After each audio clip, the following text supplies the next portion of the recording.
Look at this question here. Differentiate pneumatic and sesamoid bone with examples. Strange, right? They're asking you to compare pneumatic bone with sesamoid bone. Really, there's no comparison. Both of them are independent, right? But anyways, what do you mean by pneumatic bone? It has air. That is why pneumatic, the word, right? So it has air spaces. So that's what you can remember. Air spaces it has. So example, you have this, what we are showing here is the ethmoid.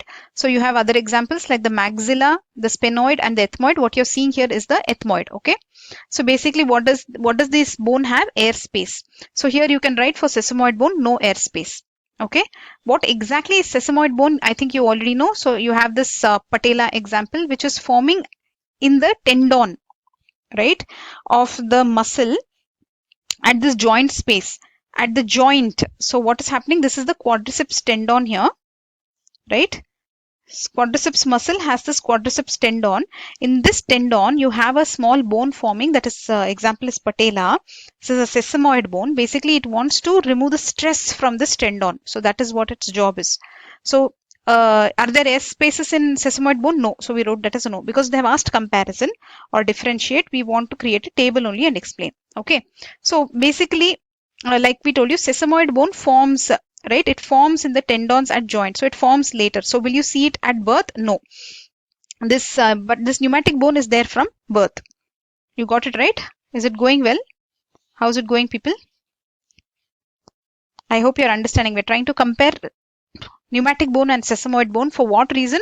The only reason that we are trying to compare them is because the examiner has asked this in the exam. Okay. So look at this. You can see pneumatic bone in the X-ray from birth. But sesamoid bone you will be able to see in the X-ray only from puberty. Okay. Next point. What is the next point that we are writing here? The job of the pneumatic bone is what? To reduce the weight of the skull, voice resonance and air conditioning. Okay, air circulation happens here. So air conditioning, because it has air, it will reduce the weight of your skull. So imagine if there is so much bone in your head, it is difficult. And then even because of this air conditioning, the voice will resonate, etc. So these are the three jobs of pneumatic bone. When it comes to sesamoid bone, what and all it does, we already told you, it removes the stress from the tendon at this joint, right?